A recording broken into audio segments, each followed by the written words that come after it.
I'm going to sell my silver on eBay. Oh my goodness. Sell it on eBay. Selling your silver is much harder than you think.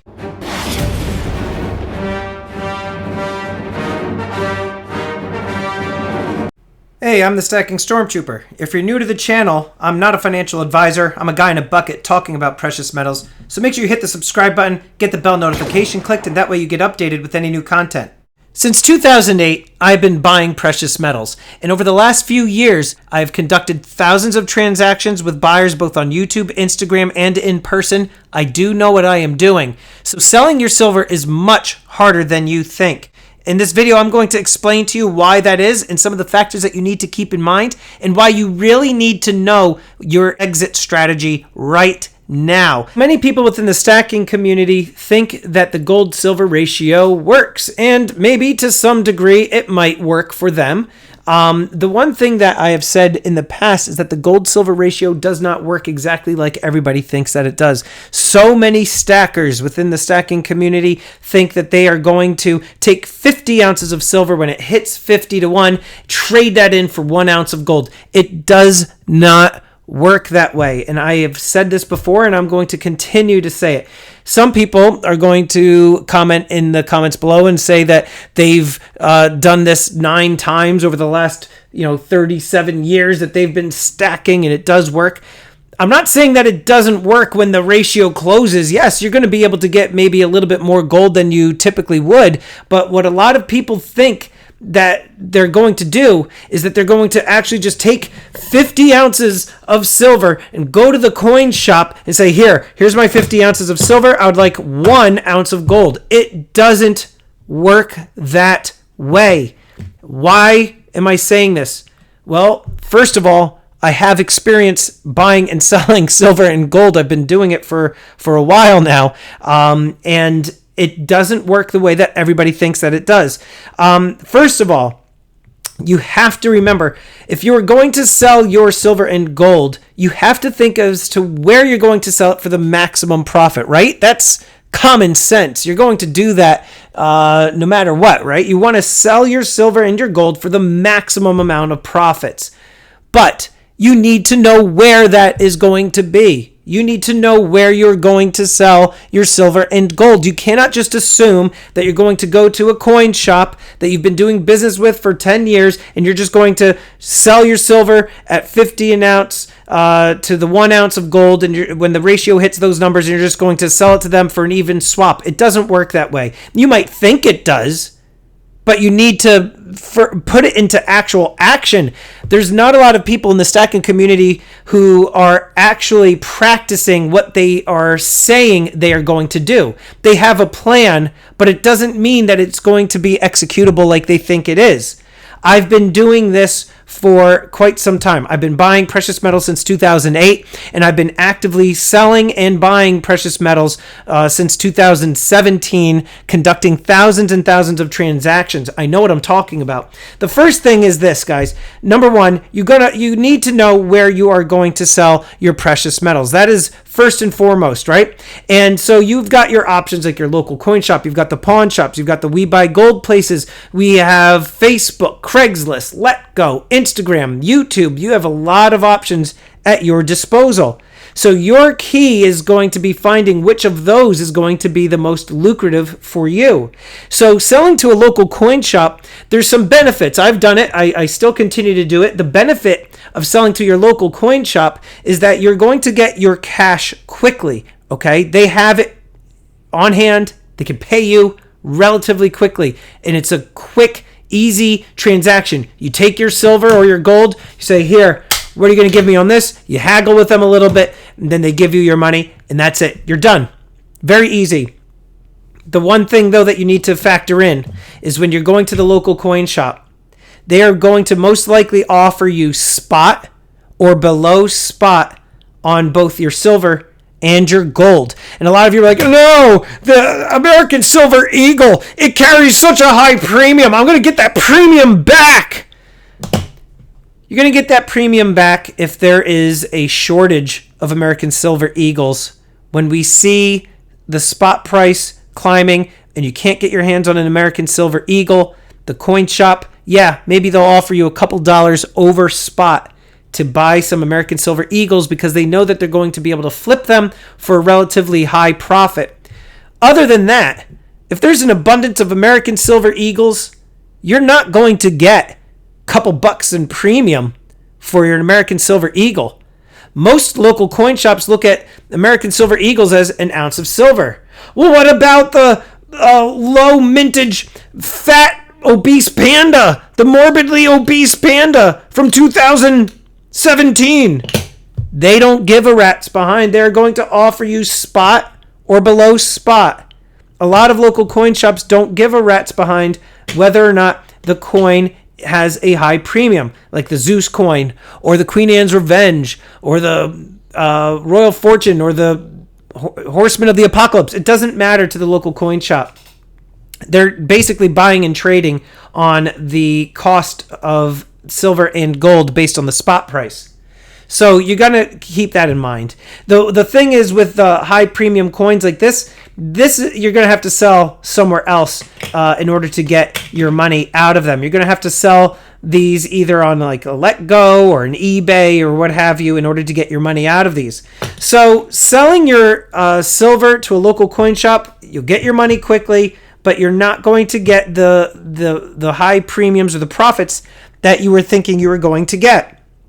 And mind you, if you are doing that trade, if you're saying, I'm going to take my 50 ounces of silver and trade it for 1 ounce of gold, you're not going to get that exact deal. It's going to come out to be maybe, I want to say 60 to 1, because they're going to offer you below spot and they're going to charge you the premium on the coin that you're going to buy or the coins that you're going to buy because they have to make the profit on the gold that they purchased.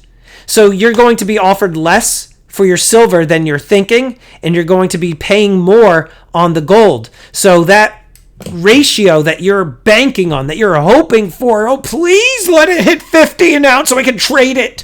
It's not going to work that way. Remember these words. It's not going to work this way. It won't. So the local coin shop, they'll charge you less. They'll give you less for your silver, less than spot, most likely. Spot if you're lucky. Sometimes over spot if you're super, super lucky and they just desperately needed something in stock. And they're going to charge you the premium on the gold. All right, so what about eBay? Okay, yes, eBay. Yes, that's the answer. I'm going to sell it on eBay. I'm going to sell my silver on eBay. Oh my goodness, sell it on eBay. Okay, so here's the thing with eBay. eBay, as some of you may or may not know, they charge 10 to 15% on your sale. So whatever you're selling your silver and gold for on eBay, they are charging you 10 to 15%. You're paying the fees on eBay. If you bought this coin, let's say you bought this coin for $30. You sell it for 40. Okay? $10 profit. And then let's just say 10% goes to eBay, $4 off of that. So you're down to $36. You only made a $6 profit. And then shipping, right? Sometimes as the seller, to make the people bid, you're going to say free shipping. Sometimes you won't. Sometimes people will make the buyer pay for shipping. But you're only going to make a few bucks. So eBay, it's time consuming. You're paying fees. And then the other thing too is when you pack it up and you ship it out, you're responsible for the package. So here's your package. You pack it all up nicely, right? You put it in there, send it on to John Doe. Hopefully it gets there. Because if it doesn't get there, who's on the hook? You are, as the shipper. As the sender, you are on the hook. If it says delivered, then you're not on the hook. Then that's on them. The one thing, too, though, is that you do hear about people saying that, you got to be careful on eBay. There are scammers on there. There's fraud. They'll say that they got an item that is all messed up or they didn't get the item that you said was in the listing. So there's a whole bunch of things that can occur on eBay. So you just got to make sure that you know who you are doing business with. Let Go, Craigslist, Facebook. Those are options, right? Well, what's the problem with that? Well, the problem with the Let Go, Craigslist, Facebook apps, and what have you, you got to set up a meeting time with the person. You got to kind of negotiate up front on some pricing. You got to list the items. Then you got to coordinate where you're going to meet up with them. Then let's say you do actually meet up with this person, hopefully in a public place. You meet up with this individual, and they then haggle with you some more, even though you've already agreed on a predetermined price. So there's that issue as well. So you want to keep that in mind. So what about friends or acquaintances or people on Instagram? So I've done many deals with friends. Many deals. The big majority of the stuff that I am buying from friends of mine. Stuff that I am selling on my auctions, I am buying from a network that I have created over the last couple years of people that I trust. So the one thing with friends, right? You hear that they always say never mix business with friends and family. I think it's actually just with family, but we'll throw friends in there too. It could get a little murky. It could get a little awkward. The one thing is, you're haggling on a price with your friend. It can get a little bit awkward there. You feel like, it's a friend of mine. You got to cut them a deal.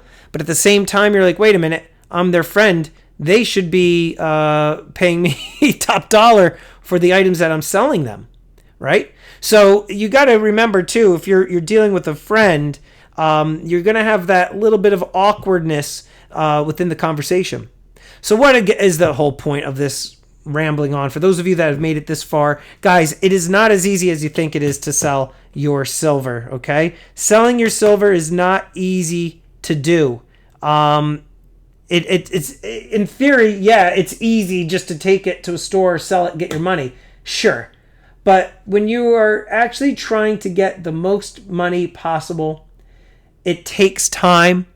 If you have a big collection, then you're going to have to be doing like one-offs like this unless you're able to find somebody who's going to want to pay you for your entire collection. It's going to take you time. It's not as easy as you think it is. So here's what I want you guys to start doing. Here's some homework for you. Start now.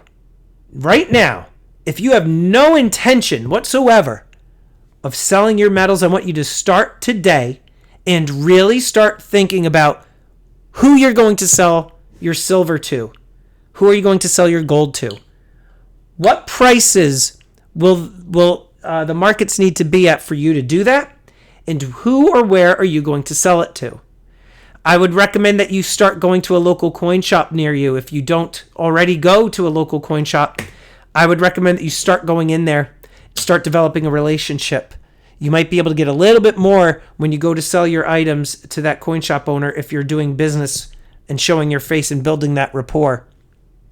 Otherwise, I'm telling you now, just some person off the street, you walk in, hey, I'd like to sell my silver. You're not going to get the best deal that you could possibly get, right? If you've done a lot of business with somebody, they're going to want to take care of you. They want you to keep coming back. That's why I keep going to my coin shop, US Coin Trust. Check them out. They're excellent. So that's why I keep going there. And that's why I sell, and that's why I buy there. So for you guys, I would recommend that you really start actively right now looking for your exit and knowing what it is. So that way, when the silver and gold ratio or gold silver ratio does close, for those of you that trade or buy based on those figures, then you can act on it. Otherwise, you're going to be going through a long process trying to figure out where to sell your silver and gold. Anyway, I'm done. I'm not on my soapbox anymore. I'm getting off of it. You guys have a great day, and I'll talk to you later. And I just want to quickly thank these elite channel supporters. And if you haven't become a channel member, please check out the awesome perks and join today. With that, I'm the Stacking Stormtrooper. Check out these videos. Until next time, long live the Empire.